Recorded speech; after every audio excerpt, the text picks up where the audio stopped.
On our morning show today, we have Loren Glasbrenner, our good friend from River Valley, District Administrator for the River Valley District, in to talk with us. Where did the summer go, Loren? I don't know. It's gone. I wish it lasted longer. If we could have 3 months of summer instead of 2, it'd sure be nice, but it's okay. I'm excited to have the kids come back. The teachers are starting to get into their classrooms and put up the new bulletin boards and get things ready. So we're getting ready. Everybody's excited to get everything up and moving and be ready for the kids to return to our school year for the 26-27 school year. Well, we have a special opening day then for River Valley. We sure will. We have an opening day, which we call our open house, and it's actually on the 25th. So it's coming up in a couple weeks here. So on the 25th from 3 until 6 p.m., we have every classroom ready, every teacher there, every person that would be able to see their child ready and willing at the district. And we do it at 3 to 6 so that families that do work have to have the ability to get into the schools. But that's where everybody can kind of bring their school supplies if they have them purchased and have everything ready.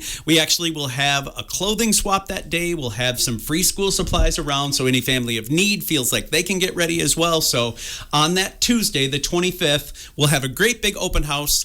There will be food trucks on campus so that people can grab ice cream or a burger or maybe some hot dog or something on that fun night. And then a week later, which would be the 1st of September, school starts. You'll have more people on campus that day than you do for the River Valley School Fair. Yeah, that's for sure. Well, you know, the only other day that probably surpasses our open house is the school fair. Right? So like that's really it. Because if you have 1,000 kids and each kid brings 1 or 2 parents and a brother or sister, we could have 3,000 to 4,000 extra people on campus, which is good. I love it. It's great to be a part of. It's so exciting and so fun. And kids are getting ready. You can tell. Kids have started riding their bikes around campus, kind of nosing around, wondering what's going on, who their teachers are, and all those things. So I think the kids are ready to come back, and I think the parents are ready for the kids to come back as well. River Valley Homecoming and School Fair. It's probably not too early to start talking about that. No, when is it? No. Our school fair will be on the 25th of September. So that's almost like a month later. So that'll be the last full week in September. So we'll have homecoming week, September 21, 22, 23, 24. And then on the 25th, we have our school fair. We have our parade. We have our big homecoming football game. All week, though, River Valley celebrates homecoming. So the week of 21 through 25, it's Once Upon a Homecoming, a very magical kind of, medieval theme where we're all really excited about being there to really celebrate what it is to be a graduate from River Valley. So many alumni come back, or what it is to be a kid in River Valley and all the great things that we offer. I can picture how the boulevard is going to be decorated now with that. Yeah, you say that, and I don't think people quite understand that. There is at Varsity Boulevard, which is the street right there as you're coming onto our campus, just this median that's out there that I didn't understand what they did my first year when I came to River Valley. And each activity or athletic team that will be in part of homecoming, whether it's the football team or the FFA, they will take their senior members and turn them into a caricature, if you will. And then they decorate an entire section for that team. So it'll be interesting. Once Upon a Homecoming could be crowns and jewels. It could be castles. It could be a lot of different things. And that whole boulevard gets taken over with light displays and decorations and all these themed ideas that just really create a sense of inclusion and a sense of pride for being a part of that big homecoming week. It's really fun. Really fun. They really do. We really do know how to celebrate homecoming. You do. It'll be here before we know it. It sure will. Over the summer, some school topics were in the news. One of those, July 1st, the new cell phone policy across the state. This encompasses all schools, doesn't it? It does. It's interesting to hear how some parents are responding online. And I guess I just want to clarify real quick. There's a new cell phone policy that came out of legislation. It came out of Act 42, which required all school districts in the state of Wisconsin to adopt local policies prohibiting the use of a cell phone during instructional school time. Again, a state policy, not a River Valley policy. And it's fun. I put that in air quotes, everybody. It's fun to watch parents react to that. There are several, you guys know this, out on Facebook where parents get all fired up about things and they go on there and they say, well, did you see that I can't even have my kid have their cell phone next year? You can't. Well, that's awful of that district to put that upon us. It wasn't the districts, it was the state. And there was a lot of research that went into it because we're really trying to get kids focused back on learning, intentional learning, and to really not be distracted so much by the things that get them distracted. And developing brains need to focus in on things. And this would really help our teachers. Our teachers are all in. Many parents are all in. Talk to your grandmas and grandpas. Grandmas and grandpas are all in. And so it's a cell phone policy, but it does encompass many other things. It would be smartwatches, because you can get a phone call from a parent on a smartwatch. It would be AirPods, those white-like things that you shove in your ears, and those are kind of a wireless earbud that connect back to your phone. So we can't allow those because kids could bring their phone, put it in their locker, and then be able to communicate through their earbud, if you will. If a parent purchases a tablet like an iPad, those are not allowed. Headphones in general are something that we have to be really careful with. So during the school day, all of those things have to be kept in a locker or a vehicle. That's just the flat, honest truth. They can't have it out.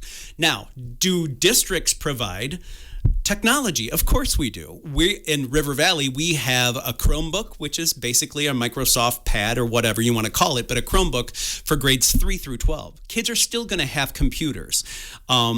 It'll be our job to make sure that we figure out a way to keep the kids, on task with that. And we can do that. But when it's purchased or brought from home, those are the things that they cannot have. We've had to put a lot of policies in place. Technology is a gift, but it's also a tool that can be misused. There's special policies that had to be in there so that, a cell phone could never go to a bathroom or a locker room. We don't want any kind of infringement on students' privacy or adult privacy. So again, at River Valley, it must be stored in your locker or your vehicle. Plain and simple. Turned off would be great. A lot of them will put them on probably what you call airplane mode, which just silences it but keeps it fairly active. But it really is something that we feel will be a good thing to get kids more focused in on the work that we want them to do. There are a couple exceptions. If there's a medical need, let's say your child is a type 1 diabetic, and their smartwatch is connected to a device that reads, their blood sugar. That would be allowed, but that would be something that would be in a written agreement with the district and through their health plan with our district nurse approving. It's not just a mom worrying about a kid. It's really something that has to have an official plan and policy in place. That's just one example. Maybe a hearing device or Braille might be another exception that we would allow. So there are a few ways that we can have an exception, but for most children, no more cell phones, and just be ready for that. And we've talked about it. The kids know about it. We had student groups talk about it last year. I think we're ready for it. We're actually putting in some more enforcement in our hallways just to make sure kids don't say, hey, Mr. Nee, I got to run to the bathroom. And then they go to their locker and they spend time on their phone. So we're really going to be kind of clamping down on making sure that kids are doing what they should do at the right time in the right space. Nothing at lunchtime or anything like that? Not at River Valley. Certain districts have said, you can access it at lunch. We have said it's not in our building. So let's say I have a junior or a senior that's leaving campus for lunch. We allow open campus for our upperclassmen, juniors and seniors. They can obviously, when they get to their car and they have it off school grounds, of course, they'll get back on their cell phones. So that'll be a time. The other thing is if a kid ever needs to reach out to a parent or a parent needs to reach out to a kid, we have fully staffed front offices that are willing and ready to do so, right? And if a kid, let's say they forget, I don't know my mom's phone number, run to your locker, grab your cell phone, bring it in here, bring up the number, use our phone, call your parent.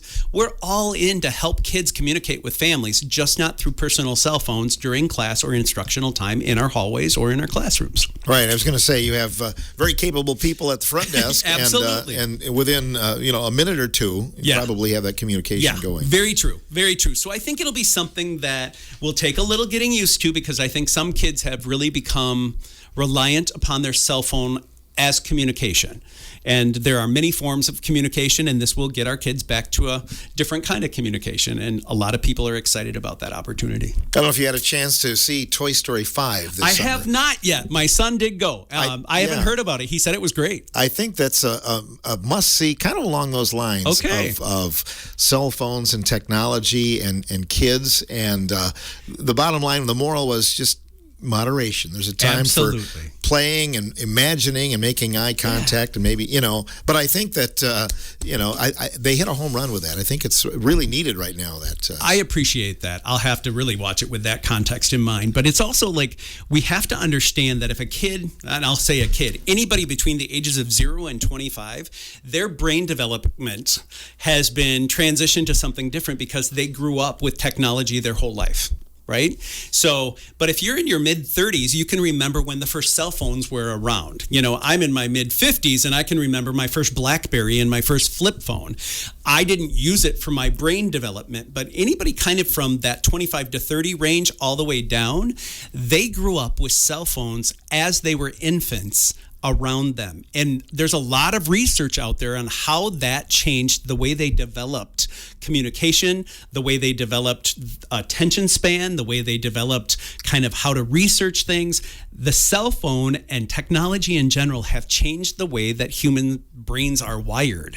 And that's been interesting as an educator to keep up with because we're trying to embrace it. It's an incredible tool. It will always be here. We can't pretend it's not here, but we have to teach kids how to use it appropriately at the right time in the right place. And overuse is bad. And that's hard to hear when it's really easy to get a kid that's really distractible onto an iPad and put them over there so that they quiet down.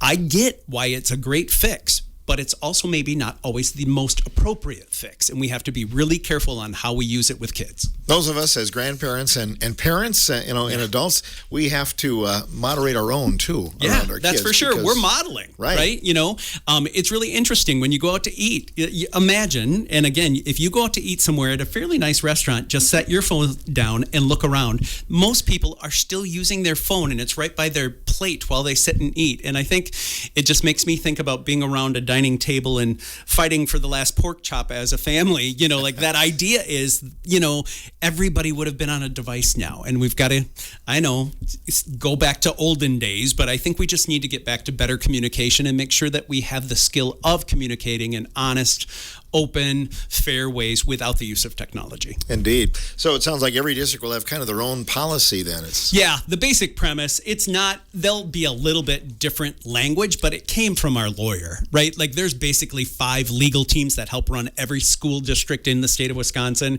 and they took language straight from Act 42. Some districts are able to say, you can get them out at lunch. Some districts have said, don't get it out at lunch. But really, it is to adopt a local policy prohibiting the use of any cell phone, smartwatch, AirPod, tablet, headphone during school day. That was the basic bottom premise of it all. And from there, you could take and put on a little bit of a local spin, but there's not much space in there for a lot of movement, I guess I would say, in your local policy. Morse code probably is out too. Probably out. Probably out. Dash, dash, dash, dot, dot.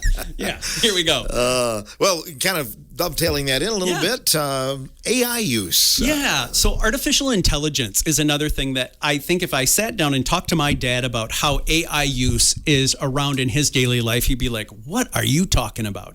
AI use, artificial intelligence, is basically the use of your tablet or your phone that kind of remembers, if you would, the activity that you've had on your cell phone or on any tablet, so to speak. So that artificial intelligence really looks at the habits or the history of everything that you've used in technology.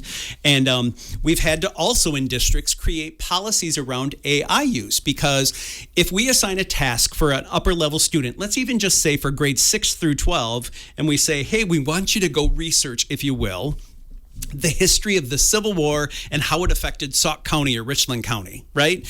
We could put that into a Google generator, Google, the website, the search engine, and then from that Google, it now then interprets that through artificial intelligence.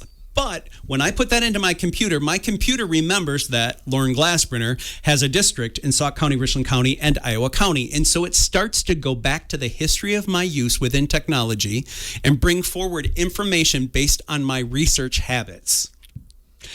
If a kid does that, they copy and paste that as if it's their own work sometimes. And that's basically cheating. So it's really required our teachers to ramp up kind of the expectations and the clarity of what we want the kids to do in classrooms to make sure that they're still intentional learning. You can't just put something into a search bar, copy and paste it, and pretend that you came up with that idea. You have to really think about integrity of learning. You have to think about cheating. And you also have to think about, when you gather evidence, citing the source that you used. So it does put a little bit of onus on the teacher to make sure that they're not just creating questions that can be researched on Google and expect one-word answers. You really want kids to dive deeper into thinking. And so a lot of districts are really embracing the use of AI, but also making sure that kids understand the dangers of AI as well as the good things that can come from it, just like your cell phone. 20 years ago when we got a cell phone, we were all excited that they were there. And now we're pulling back a little bit and making sure that we understand how to use that tool appropriately. AI will not go away. It is going to be here.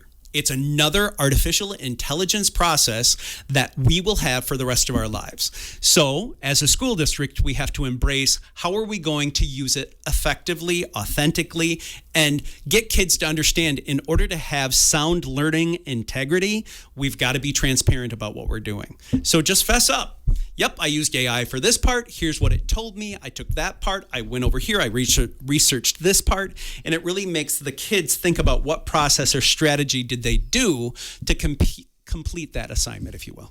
Will there be more possible work in classrooms? If you're working on a paper in the classroom, yes, it'll probably be monitored a little better, right? Absolutely. Some teachers have gone old school, and I put that in air quotes too. So I can think of a teacher that I have at River Valley High School, and she has gone back to using an old blue book. And a blue book is this little blue piece of paper, and you open it up and it's just lines, right? And you really have to formulate answers immediately from your memory, from your ideas, and create it on the piece of paper. You will see many more people put authentic tasks in the classroom with pen to paper or pencil to paper, and make sure that the kids are going through that process in class to prove that they are there. Giving a great demonstration speech would be a great way to show authentic learning. Prove to me you understand what you think you know.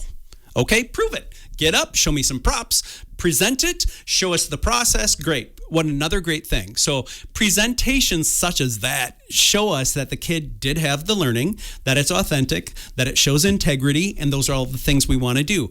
Kind of the one-word answer, fill in the blanks, making matches, sending stuff home like homework, and doing a worksheet at home and bringing it back. You don't know who did that work when it goes out of your classroom. So much more in-classroom work will probably be something that we're going to see. And that's okay.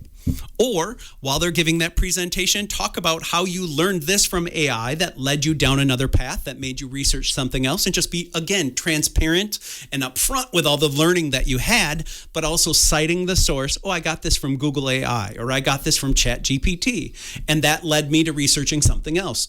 Again, that transparency, that integrity that goes along with that learning process, I think is something really important for us to get the kids to see and be able to do. One of our guests last week was mentioning the fact that there's a trend with 18 to 25-year-olds to kind of go away from AI a little bit. Yeah, it is. It's I'm going to tease you a little bit, but you think of the LP, right? You think of the record player. You think of how trendy old vinyl albums are becoming, because for that 18 to 25-year-old, like, collection of that authentic sound is really something that's real popular again. Kind of getting away from technology and going back to an authentic experience is very popular now, again, for the 18 to 25-year-old. Another thing that I would say about AI that's really important for us to understand is that there are federal laws that kind of mandate what a district can do, and there's FERPA laws and there's COPA laws. And I know this sounds crazy talk, but FERPA is the Federal Education Rights and Privacy Act, so that you know that it gives parents the rights to view, to see, to control what their students are researching at school. So that make sure that parents know all of that's up to them. They have rights to that. It's so that they can see their kids' grades, that they can see those records. All the, we get federal funds coming in to make sure that we are being compliant to FERPA. But the other one is COPA. And COPA protects kids under age 13 from online data online data collection. So let's go back to AI real quick.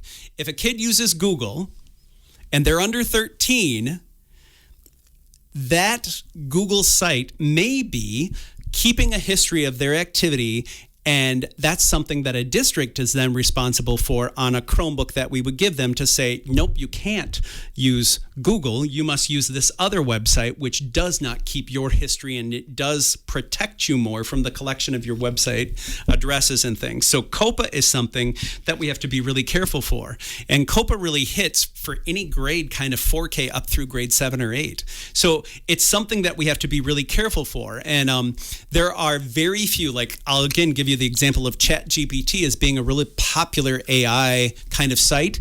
It is not COPA approved. So I can't just put ChatGPT on every school computer. It's not approved. It's not a COPA compliant product. So I have to go out and find COPA compliant products, and there are a few out there, and that's why we often choose very specific sites or very specific like tools within technology to use with kids, because we're doing that to restrict companies from using your child's data to target them with ads or sales or taking their information and using it maybe inappropriately. Hard to stay one step ahead of everything, though, isn't it? It's a research game, right? Yeah. We're always trying to do our very best to make sure that we are giving the kids the best that we can, but also limiting them a little bit to make sure that we're following federal and state guidelines. For sure, it is hard sometimes, but you've got to stay at least one step ahead of the teachers and the kids in order to get them what they need. Because I also don't want staff coming to me and saying, you know, you're archaic. You're not allowing kids to learn the new things. They are going to go into jobs that need all these new school and these new techniques and these new strategies, but you won't allow them to get it at River Valley. I will, but I also have to follow the federal and state guidelines. So it's a balancing act at all times to make sure that kids get access to what's appropriate and that they're ready to leave us to go off into the learning world of 18 to 75 doing whatever they need to do. There was somebody giving a speech, maybe this happened more than once at a college commencement this spring, but when they brought up AI, there was a huge boo. Yeah. And I think part of that is some jobs could be obsolete as a result. Yeah, that's very true. You have to understand how to use it appropriately. Again, it's that integrity of the task. It's that using it appropriately. It's not the over-reliance on it. And so AI is something that's going, again, like I said before, it's always going to be here. Now we've got to figure out what parts of it are the best parts for us. It's really nice to have if you need to put some work down and have it summarize something. So, for example, if I needed to give a presentation for a slide and I need 5 paragraphs to be shoved into one paragraph, I can dump that into ChatGPT and say, take this volume of Word and then get that down to basically 5 sentences. Boom. I copy and paste it in.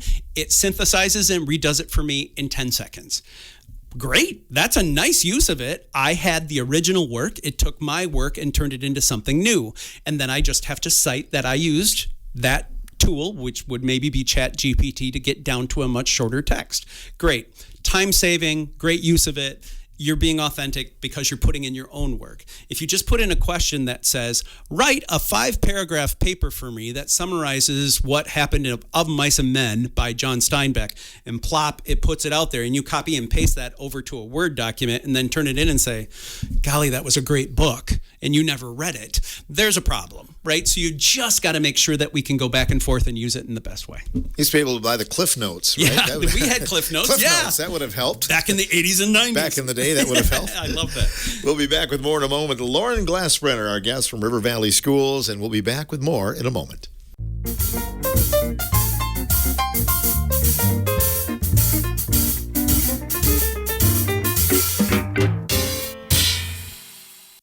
Loren Glasbrenner is in the house today, River Valley District Administrator, talking about school-related topics and the start of school getting underway again in just a few weeks, which is unbelievable. I know we wanted to kind of move into another topic here today, the 4 structures of school. Yeah, so you think of how a kid can go to school in Wisconsin, and you think, well, Loren, you're in charge of a public school. Yes, I am. I'm in charge of a traditional public school system, a district in Wisconsin, one of the 431 districts that sit in Wisconsin. Within that, though, there's other options out there. There's school choice options, so that in school choice, if a family lives really close to Richland Center, but their land is still on a tax bracket that goes to River Valley, they can choose to go to Richland Center and transfer the funds from River Valley's accounts over to Richland Center's accounts. That's called school choice. That's different than a whole bunch of other things that we have. So they've chosen to take their children to a different district based on their home district. They can do so in Wisconsin. Many states don't still have that. Wherever the lines are drawn, wherever the boundaries are, that's where you go to school. River Valley has a very large district. I've talked about that many times because we had the 4 towns that came together for the consolidated high school in 1962 with Plain, Lone Rock, Spring Green, and Arena. Those 4 towns and their 4 districts became one large district called River Valley. What happens, though, when you have a big district like that has land mass is you often have families that live closer to the building in a different school district. Another great example for me in River Valley is we have family farms that are in our district but are only like 5 miles away from Barneveld. So the families will have to apply and say, yes, we're going to go to Barneveld because it's much closer. Some families school choice based on daycare. Some families school choice based on that might have a better activity. If I had a kid in orchestra and River Valley doesn't offer orchestra, you can choose to go to a different district. The crux of it is, though, is then you're in charge of transportation and you're in charge of making sure that happens for your family. So that's one thing. That's called school choice. So then we have public and then we have school choice.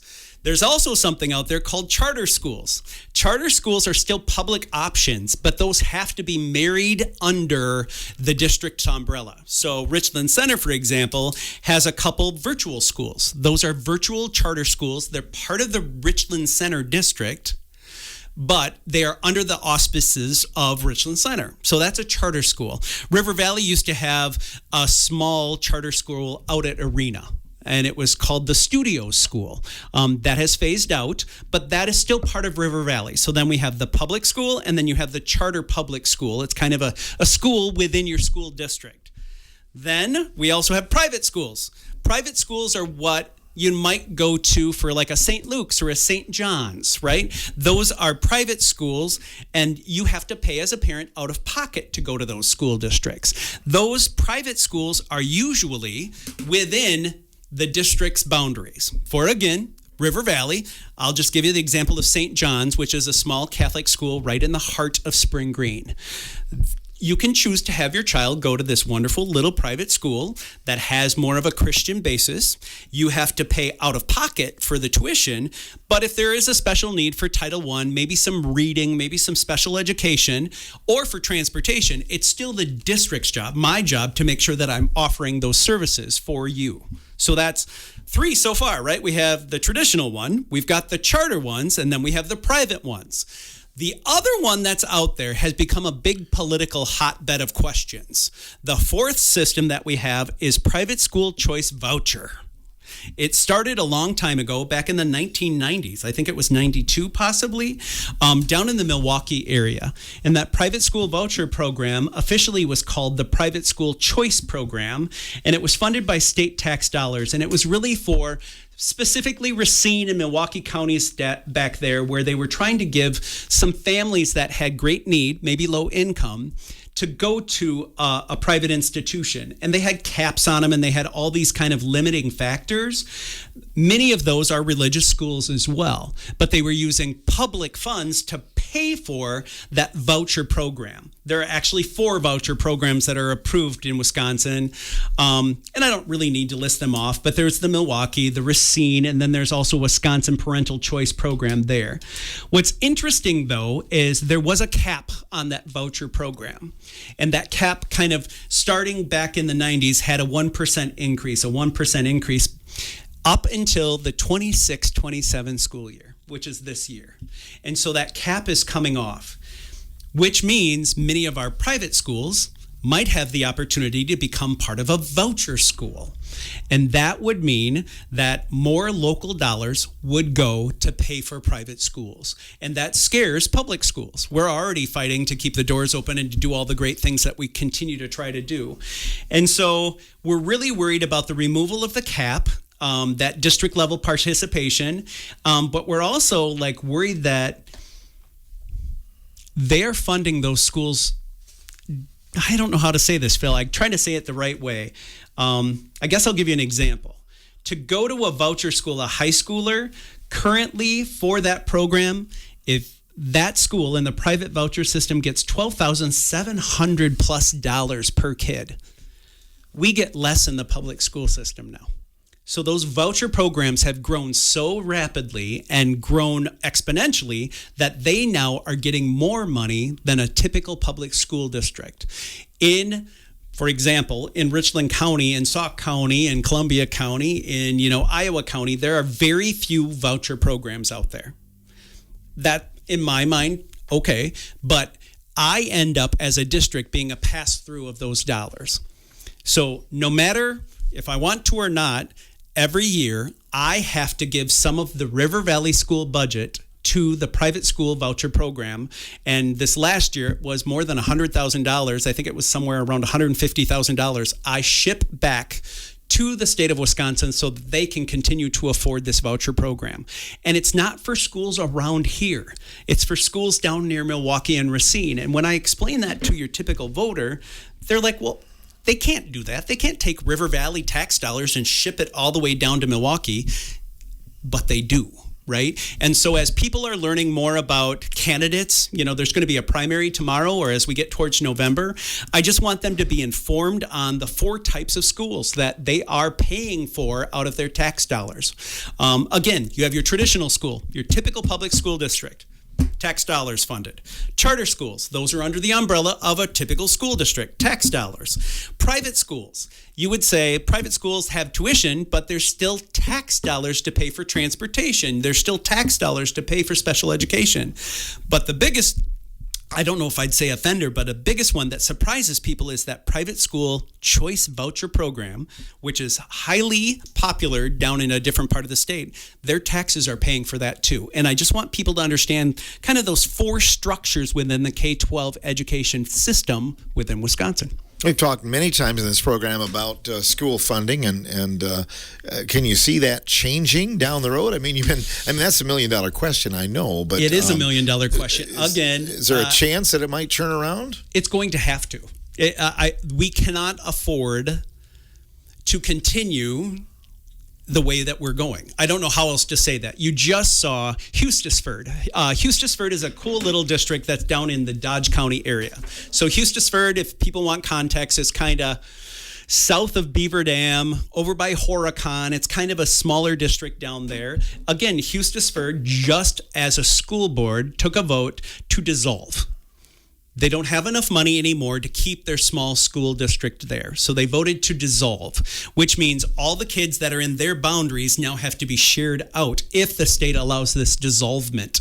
I think some schools will choose to kind of integrate each other. There may be districts that choose to combine so that they can continue to afford what they have. Consolidate, I guess, would be the right word. So you're going to see probably more consolidation, and you're going to see more dissolve. And within that, it's going to have a really, I guess, public process so that it's understood by our local voters and our local taxpayers. We want to make sure that we don't kind of tax our folks out of understanding what public schools offer, but we also have to, as we right size, make sure that we're spending the money appropriately.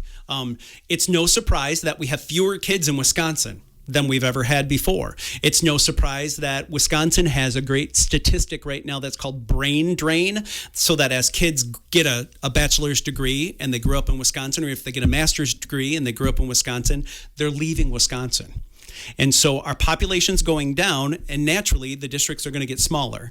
And what's going to then be resulting from that is dissolvement and consolidation. And we just want to be aware of that. And so to answer your question, we're going to have a state conversation about what to do with school funding.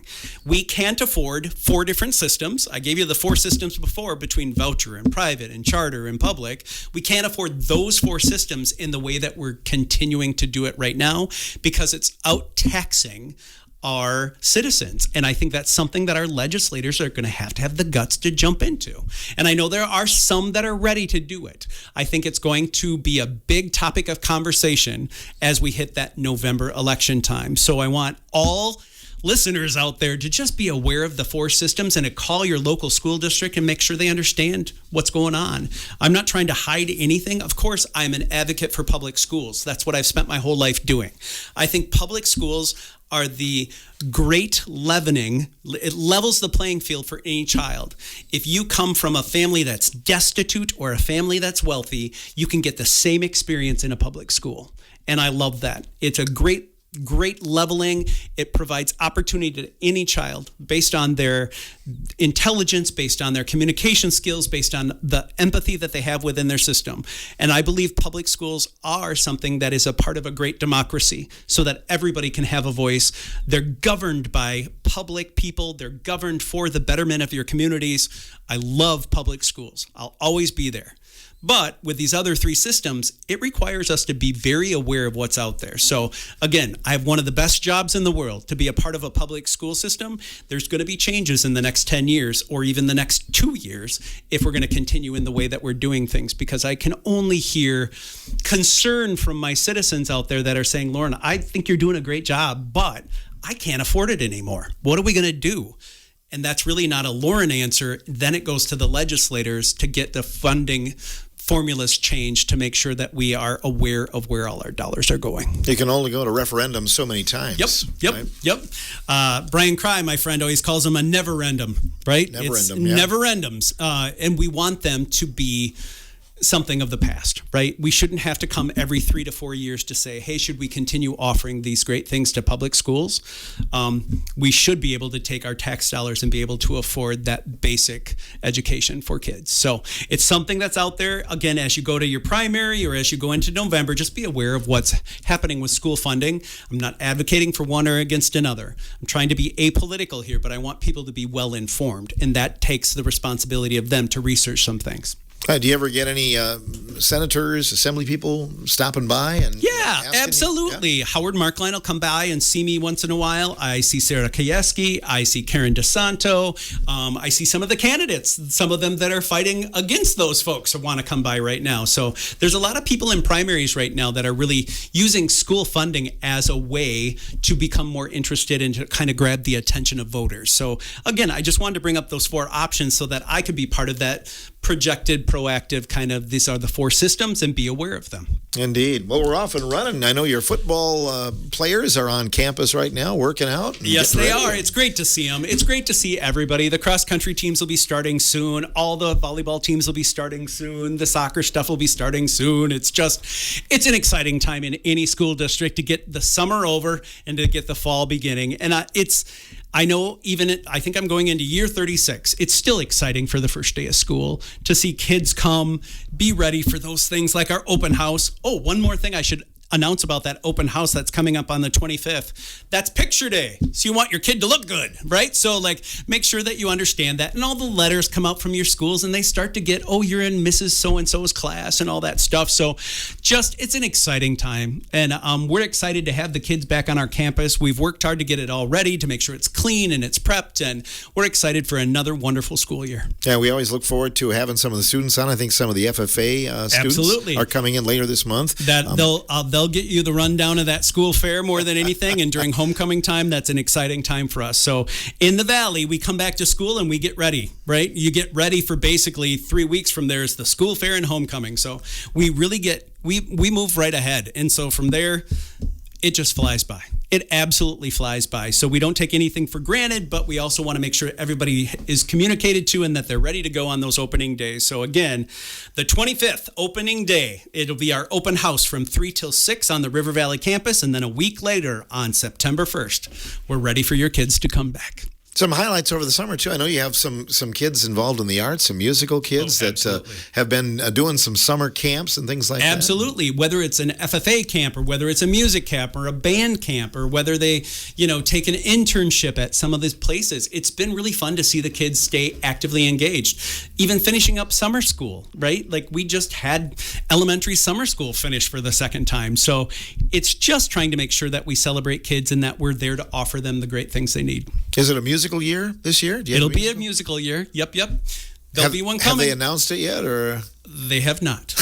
Yes, it'll be coming though. You'll know soon what musical the River Valley High School will present to us all. And that's usually in December. It is in December, so that'll be announced right away. Little ways off. Yeah. All right, Loren, always good to see you. Thanks, Bill. I love being here. Next time we see you, the school year will be underway, and it will be. Yeah, you'll still be in your new school clothes. Yes, I'll be in my new school clothes, and hopefully not too much more gray bearded than I am today.